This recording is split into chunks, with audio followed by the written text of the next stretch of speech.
All right. Hey, Mr. Willie, you want to get started here? Sure.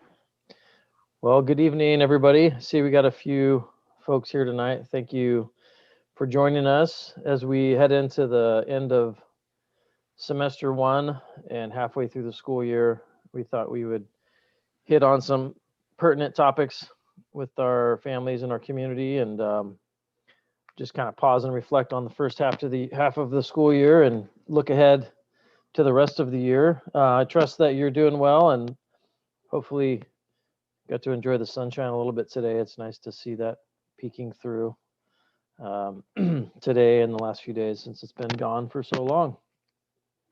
So our first topic tonight, we're going to introduce Raylan Lucy, as you see him there on the screen, and just a little bit about him and let him talk a little bit about his position. But as we think about building a school for every single student, for all kids, where each student is thriving and having their needs met, that's a really tall order, especially at the high school level. We go back like 100 years and think about when schools kind of started to emerge and all that. Schools were never really designed to meet the needs of every single student. There was always a certain percentage of kids that didn't quite make it and they would kind of move on, and a certain percentage of kids that would thrive in schools and continue to graduate and then go on to their futures. In our 21st century, now we really don't have that choice. We need to be able to meet the needs of every single student that walks through our doors, and we know that kids are all unique and have lots of different needs and things that they need support with. And so we've got a really amazing student support staff. It's kind of how I refer to Raylan and his team, comprised of our counselors, our student support advocate, which is Raylan, and a whole host of other support folks that really help students with the academic piece, but also with the non-academic side of things, and connect kids to resources and families to resources outside of our schools for areas that we can't support. And Raylan he's just an outstanding and incredible support staff and really amazing member of our team. We're super lucky to have him here at the high school. He really connects well with kids and understands our students, and he works extremely hard. He's there early, he's there late every day, and really doing a great job of helping kids that have some specific needs and need certain kinds of supports. He's there to help with that and connect families to that as well. So I'm going to turn it over to you, Raylan, and let you kind of explain a little bit more about your role and how you fit in here at Monroe High School. Cool, thanks. So yeah, like you said, I get to be a part of the counseling center at Monroe, and then also I do get to serve also Leaders in Learning high school, which is really helpful because I know there are many students who have attended both MHS and Leaders, and so it helps to have kind of a go-between sometimes to be a consistent person. So yeah, I think I just kind of wanted to share a little bit of who I was. I've been in the community for 10 years, or a little over 10 years now, doing work in the community. And this is, I think, coming up a little over a year now at the high school. And so at the high school, I get to work with the students. And I think one thing I really appreciate about my role is there's some uniqueness. I work closely with counselors, teachers, admin, and then my role is very unique in that the work that I get to do is student driven and student led, meaning that I always explain to the students that I'm working with, they decide on what we work with. Well, they actually, you want to go sit down? They decide, oh no, you want, oh, okay. They decide whether they want to work with me. It's not mandatory, but it is, I think it's really powerful to be able to give the students that power and to allow them to come up with goals. So the work when I'm supporting students, it revolves around setting goals with them, and those are goals that they create. Often that has to do around grades, and a lot of times it has nothing to do with grades. There are a lot of needs that come up that just, frankly, like Brett was saying, we may not be able to address them adequately. So things that I've supported with in the past, housing needs, emergency housing and shelter, just emotional supports, connecting students to, want to go see mom? Okay. It lasted while it lasted. So just kind of just getting students and families connected to resources. So whether that's mental health supports, whether it's doctors, I know I've worked a lot with insurance, just having someone in their corner though, I think often helps and has felt really meaningful to me. I know I've said many times in this role, I wish I would have had someone like this at my school when I was in high school. Definitely, I think it's a really needed support. Even without COVID. But right now, as we're in distance learning, I feel like I've met a lot of students and families that I know we all have that are struggling. We're all struggling and trying to just manage right at home, as you can see. You can't see, but my wife is climbing in the crib with my daughter right now. So that's our reality though, is that we are having to adapt and pivot and kind of change. And so my role is to come alongside students and support them in the times of crisis and stress. Sometimes that looks like having a just a 1 or 2 time meeting while they're super stressed out, or maybe really depressed or really anxious. And often that looks like more of a long-term checking in.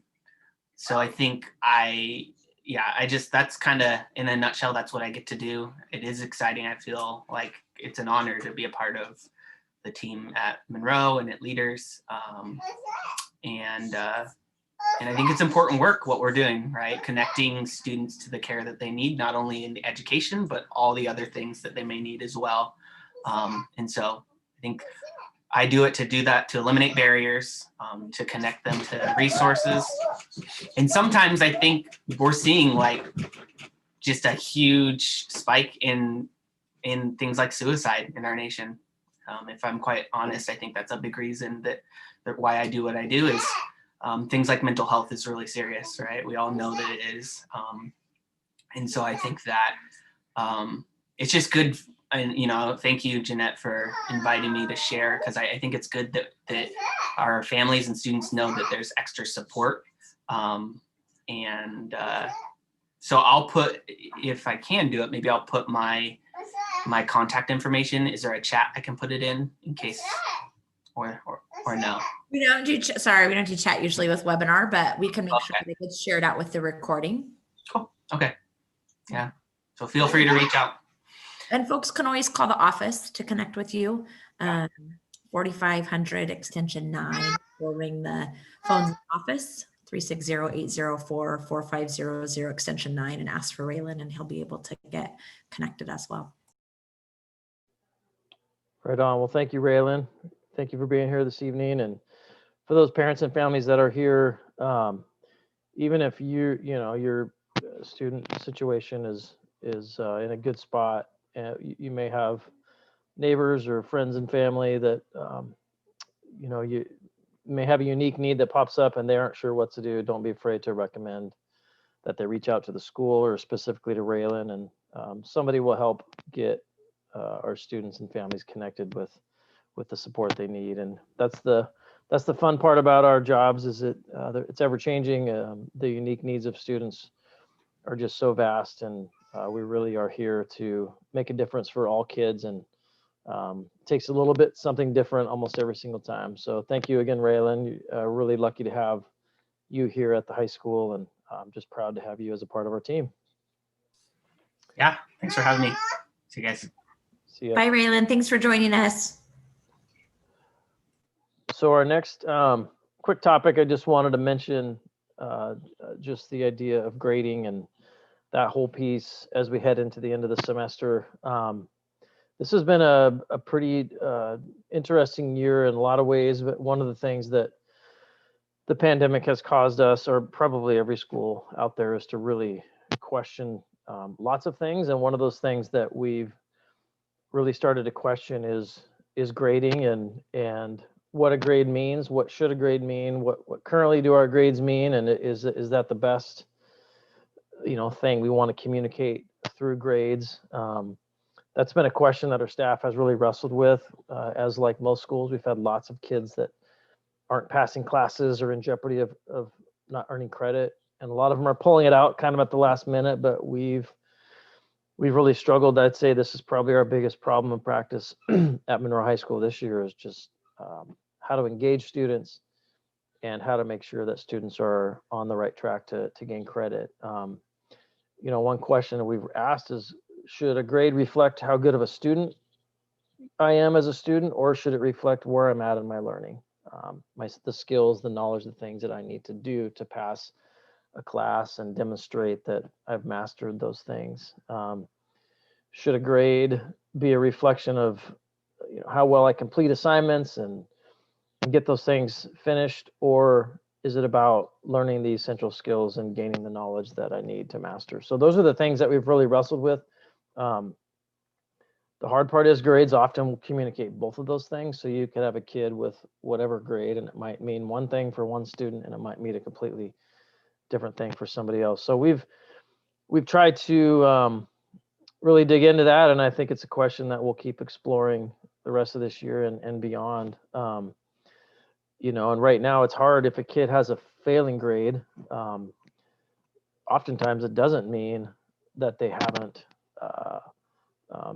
mastered the material. It could mean that they're just not engaging at all. It could mean that they've got a unique set of circumstances at home that are really that they're struggling to just get their things finished. It may or may not mean that they actually can do and can understand the things being learned in class. So that's kind of been something we've really tried to work on this year. We're trying to give a lot of grace to students, assume the best, and really try to find lots of different ways to just see what our students know and have them demonstrate something so that we can give them the opportunity to earn credit in their classes. So a few of the things that have bubbled up, we've got this idea of incomplete grade being given, and I think there was about a little over 100 of those issued last quarter.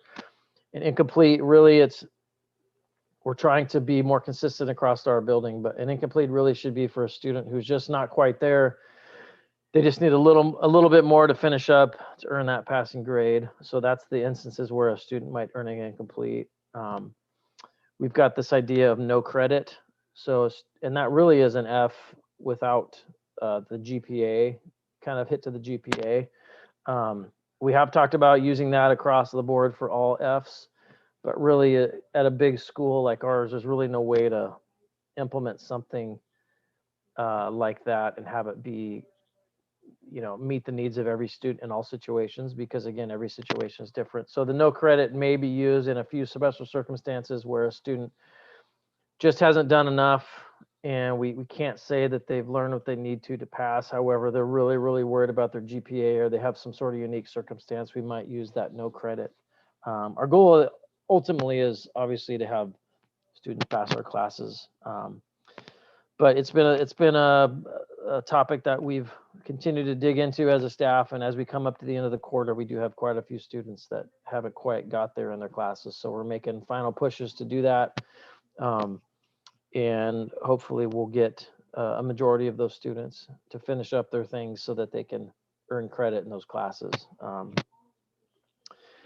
And again, one size doesn't fit all. It's hard to have one sort of policy around grading that meets the needs of all situations. But we're working on it, and just wanted to mention that as the grading piece is something that I think that's one of the bigger things this year that we've tried to dig into as a school.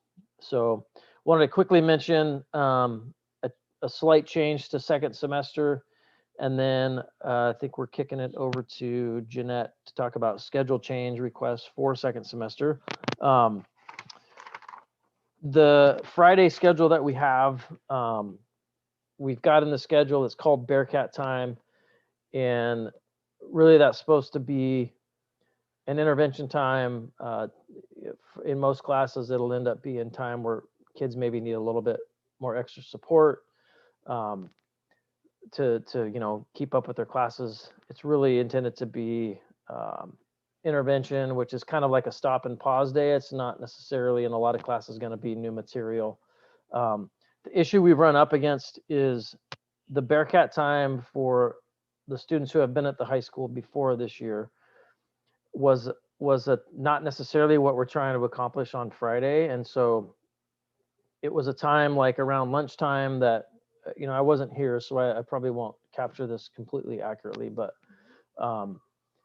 it's kind of competing with lunch as to whether or not I have to go to Bearcat time. And it was optional. I'm sure there are situations where a teacher would say, no, you need to come to Bearcat time to get help during the middle of the day. But a lot of times it really was an optional type of setup. If we're going to run an intervention time, placing it in competition with lunch is not the best way to do it. But that's the mental model from which our kids are operating with. So when they see Bearcat time on Fridays, we've got a lot of students, whether they need to show up to class or not, that aren't coming. And it's been a real barrier to helping some of them get the support they need. So for next semester, we're going to re-communicate back out to kids. And I need to put just kind of a small little informational video for students to understand the reason for the change. But really getting back to saying that Friday is required attendance for all students. We're still going to try to use it mostly for intervention. There may be times where I show up to class on Friday, teacher gets things started, we get with the day going, and I may not be a student that needs help in that class that day. And so then a teacher might dismiss a percentage of the class that doesn't need that extra support. But we're trying to really rein it in a little bit because we've had really poor attendance on Friday. And I think part of the reason is that Bearcat time, the idea for students is that, well, I don't really have to go. And that's not necessarily the case. So we're going to try to do a better job with that second semester. And just with the expectation that Friday's required. And if your teacher feels like, you know what, you're good today, we still would like kids to show up for that first part, that connection part to open class. And then if they're not needed for intervention on that day, or there isn't a lesson that they need to be a part of, then the teacher can dismiss those students. So hopefully that'll help. It's the best idea we had to try to do a better job with attendance on Friday and try to just remind kids that we really need them to be there on Fridays. So Ms. Tarek, Ms. Seamers, did I miss anything there? All right. I think that's it for all the topics I had on my list. Back to Ms. Seamers. Awesome. Thanks, Mr. Willie. So I'm going to talk real quickly just about a couple things. One is schedule change request process, and then connection time, which we have on Fridays as well, and then small groups returning to campus. So those are a couple of things that I'm going to talk about, and then I'll hand it off to Ms. Tark. But first of all, the semester change schedule request process was emailed to students and families today with all the dates. There's also a link to a schedule needs survey in there. I do want to remind folks, those are due by 3 p.m. Thursday, January 28th. So we need to get those done. And then counselors take those, and those missing a required class are given priority. Right now, all of our holes are filled currently, but you may end up seeing, or your student may end up seeing a class on their schedule that they didn't sign up for, or they're in the wrong class. And so let's talk through that for just a minute. So there are 3 reasons why a schedule change request will be made. The first is that the student is not in the correct class level. So for example, they're in a class they've already taken, or they need a class before they move on. So they need geometry, but we put them in algebra 2, or they need pre-calc and we put them in calc. So that's an example of that. Another reason would be that they are a senior and it's a graduation requirement that they need this year. We do wait as far as we can till the end of first semester to make sure we're making the correct changes for second semester. So it may be that your senior currently has a schedule that then gets changed because they failed a class first semester and they need that for graduation this year. So counselors are currently working. We in early December sent out a early January, sent out a seniors who are at risk of failing a class communication. And so we've been working with teachers and counselors on ensuring that things are happening. You should have been hearing from teachers around that piece if your seniors at risk of failing a class. So we'll continue that process. And then the third reason why we would grant a schedule change request is that the class is not what the student put on their original selection sheet as one of their choices or as an alternative. Important to know, with COVID, we have had to collapse some classes. So it may be that they are in a class that they didn't put on their schedule and we won't be able to change it because we've had to do some collapsing of classes. So that is one piece that might be a little bit iffy this time around, but our goal is always to work with students and families to change this. All requests will be processed by 3:00 Friday, February 5th. And so if you don't see a change at that point in time, then your request wasn't able to be made. And so please work with your counselors. In the email this morning, a list went out of available classes. There's pretty limited. And then there was also a short video in that email as well. So other things that I would like to talk to you about, connection time. And so on Fridays from 12:40 to 1:20, students are placed in connection time groups where teachers work on building connection. That's part of our afternoon on Fridays. That and then an activities hour where students can visit club meetings or things like that. This past semester, we had connection time groups based on teachers' third period rosters. And so we have decided to change that to try to make it more intentional. And so teachers are currently actually completing surveys that tell us a number of students that they would like to connect with. Maybe it's students that are struggling. Maybe it's students that they've made a positive connection and are able to encourage them to move and engage in some learning. And so we're trying to be more intentional with those connections. And so students will be placed in those groups. And then we look at our trusted adults. We did a trusted adult survey. And so we look at those placings next and try to put students in the group or connection group where they are with the trusted adults. And then the last round, if there's still spots left, would be based on where that student lands in their schedule. So trying to get them with one of the 4 teachers that they currently have. And then the last thing I want to talk to you about is we are starting to have an opportunity to bring students on campus by appointment only in small groups. And the limit to that is 5. It's not ongoing appointments. So we couldn't say, oh, hey, we really want to bring this core manufacturing plus class in small groups coming back on a regular basis. This is, hey, we might have a couple students that are really struggling in a class. Can we bring them in once or twice and get them back on track and get them engaged and motivated? And so that's something that you may be hearing. We did have some students help in December with our book distribution. That was a service learning project for some of our ASB students. And so we did have a handful of students on campus helping set that up. And so we are exploring those opportunities more. And then another opportunity is in-person conditioning workouts. So for any kids, they don't have to be athletes. It's open to all students. They can come and do workouts on campus. So those are the things that I have to share with you. And then I'm going to hand it off to Ms. Tarek. She's going to be talking about something new to MHS. And then we'll have a chance for your questions and answers at the end here in a few minutes. Ms. Tarek.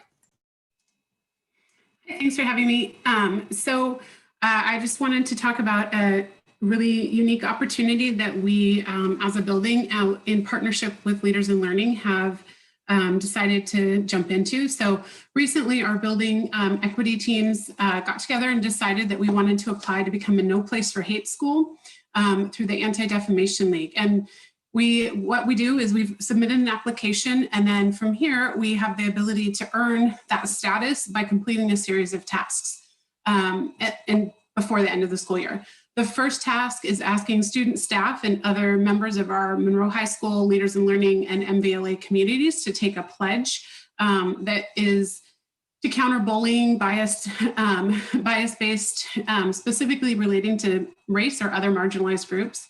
And then additional tasks are, we'll have a No Place for Hate committee that's comprised mainly of students, but with some staff and hopefully parents and families support. Those tasks can include things like training, classroom activities, school-wide projects. Those will all be determined by our committee. We have completed the application piece, and we're working on moving forward with the pledge piece at this point, but we are still planning out those other activities. The core concepts behind all this is to, and I'm sorry if I jump off all of a sudden, my computer just says it's going to restart. So, come on, Nor. But it is, the core concepts are to teach students to move beyond just kindness into social action, and also getting kiddos to take the lead on addressing these issues as opposed to being adult driven. If you have any names of students that you know would like to be a part of this or think would be interested, please send them either to myself or Jennifer Garcia, one of our counselors. Likewise, if you are a parent and would like to be involved in this work, we'd love to hear from you as well. Again, that's Jennifer Garcia or myself, Shannon Tarek. We're both on the website. And more information will be coming soon about that pledge. We're hoping to kick that off at the start of February, so you'll hear more there. The other part that I wanted to share with you is a couple of nuts and bolts type of thing. First off, we have a textbook checkout coming up this Friday. So that'll be from 9 to 5 with a half-hour lunch break in there around noon. More information came out through Bearcat Necessities, our newsletter, today as well. Other pieces, athletics. We're really excited, and thank you, Ms. Seamers, for all of your work to make this happen. To get athletics in person, we can start with general conditioning workouts starting on February 1st. A lot of information's gone out about that. There's a webinar that will be posted shortly that has some more information about that. All the paperwork is due by 11:59 p.m. on January 26th. So please make sure you're looking for that information. It should be in your inbox already. But, and there's some very specific dates around what we have to work with. So make sure you're reading carefully before submitting. The last piece, and hopefully don't lose my computer before then, is that next month we'll be having another webinar for families. That one will be covering the registration process for next year. So the 2021-2022 school year, at which we are still learning a lot about what that will look like, but we will be going through the registration process at that time, providing details then. So looking forward to seeing you then. Does anyone have anything else we want to add? Just any questions that folks have. We are here and happy to stick around. Ms. Tark, if you get kicked off, it's okay. But folks, if you've got questions, you can put them in the Q&A. We'll hang out for a couple minutes and answer questions as long as you need. This is a neat opportunity, I think, when folks can ask what it is they want, and we can answer your questions live. So we'll give it a couple minutes and see if anything comes in. And if not, then we'll say goodnight, and I'll go take care of our families. None of us have babies like Raylan, so ours get to be a little bit more self-sufficient, though they're all teenagers. So who knows what they're getting into when it's quiet in their homes, right? You're talking about, I got an 8-week-old. You have a what? An 8-week-old, remember? Yeah. Mr. Willie, where is your 8-week-old, Mr. Willie? This is what our she's sleeping. I think, yeah, I don't know. She's somewhere. What our teachers go through, right? Like we all have animals off screen too. So my puppy is in the background currently chewing on a snake bone that's really noisy. Mr. Willie just got a puppy. Okay, so there's some questions in here. This is awesome. What is the likelihood? I guess there's only one question. What's the likelihood chance of our seniors having prom and graduation? Oh, I'm so glad that you asked that question. We are actually working with and meeting with Superintendent Blasco next week. Oh, you can, okay.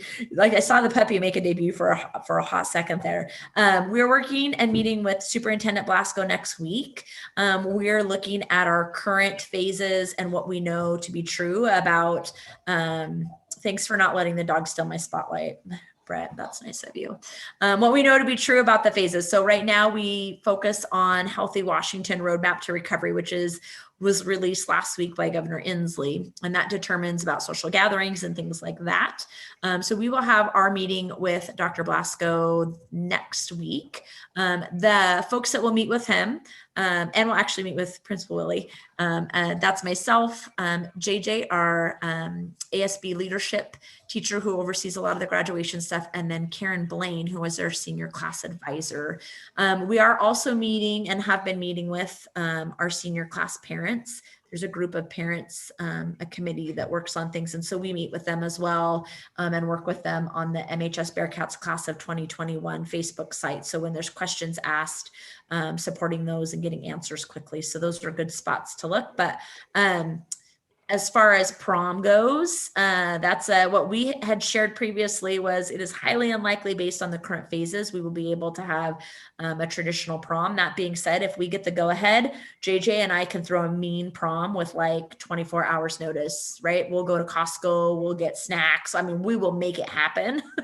We are not giving up our reservation at Lord Hill Farms at this time. And so prom is a little bit different though than graduation. And so as you know, we were able to do an in-person individual graduation ceremony last year. And so we're hoping to have some more information and meet with seniors and their families in February once we get some more things solidified. So that was a great question. Yeah, could we have an outdoor prom? It's even the outdoor are limited right now to outdoor social gatherings are limited. And so unfortunately right now, as we follow all of the requirements, one of the things we worked on last year was really talking through with families, things that they do on their own. And I know a number of families last year decided to host for their child and like their 4 closest friends and their couples and did outdoor proms that were neat, but with their families and those that they're with. So we would not likely be able to do that I can tell you this, if we were under the same guidelines and requirements that we are right now, we would not be able to do that, a prom at all, whether it was indoors or outdoors. I know senior questions are starting to come up and we're trying to navigate that. Also make sure you know January 31st are the due dates for your National Achiever Herff Jones order for your cap and gown. Remember, you're ignoring the color choice there. You have to fill out your student has to fill out the Google form for the color choice of graduation gowns. And that's something new for this group. We've never done that before.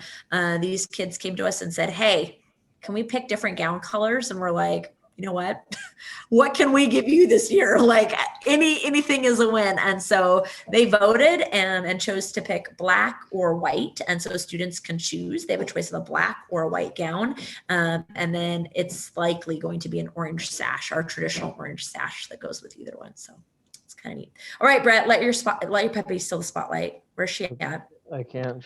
She got taken from me. Oh. Little 8-week-old. That's all right. Any other questions or anything I missed on the senior stuff? Hopefully. I know we're still in the early stages.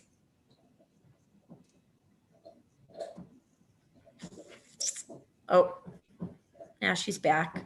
There we go. Oh, some puppies. Looks like an Ewok. There you go, buddy. She's very cute, Mr. Willie. I was in a Zoom class the other day and one of the students had their cat instead of them, it was their cat that was just on the screen. So, all right. Ms. Tark, do you want to say something? No, I'm just going to have to jump off. It says I have 1 minute and 30 seconds before it restarts. So you're good. All right. Looks like questions have died down as well. Oh, one more sneaking in there.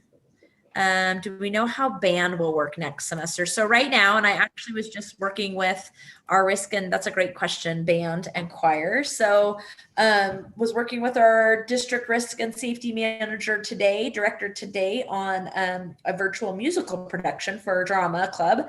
And still the language that is set by CDC, LNI, and Department of Health is that there are no, that all singing and all instruments, like blowing into instruments, must occur remotely. So I don't know, Mr. Willie, if you have other things to add beyond that.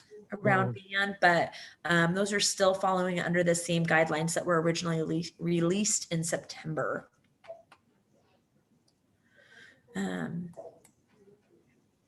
We are looking at what we could possibly do around seniors. That's another senior piece, but is what can we do to celebrate our seniors that are in their kind of final year that are missing out on those traditional things. And so I'll be working with Mr. Lowen and Miss Ray and some of our other activities and club advisors to make sure that those students are getting, or seniors are getting recognized, especially those that are lettering, and this would be their 4th year lettering. So some of those activities have that opportunity. That's something that we did last year to celebrate our seniors lettering as well. So that's something that's in the works. It's in early conversations, but definitely want to acknowledge the years of commitment that those seniors have given us. And anyone can tell you I am a huge MHS band fan. I take a video every fall when they march into the stadium because it's my favorite thing. Next question, if and when our students can return in some way this school year, will freshmen have an orientation day prior to the return to in-person classes?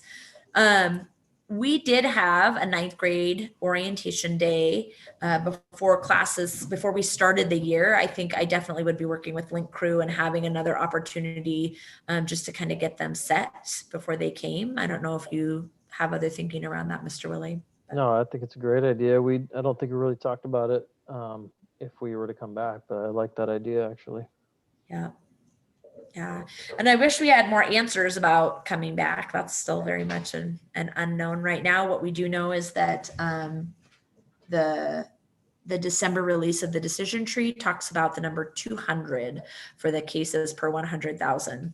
And so that's really for high school to come back and start considering and making a plan. And so we're watching closely as our elementary school is going to start bringing back students, and then hopefully middle schools and us, but we're planning, we're not skipping a beat on it. We're still making safety plans and working towards that end.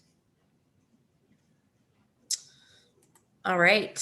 I don't see anything else, Mr. Willie. I think we'll call it an evening, and thank you for joining us tonight. Again, next month is going to be about the registration process for next year. So I hope you'll join us. Thank you all. You have a great evening. Yeah, good night.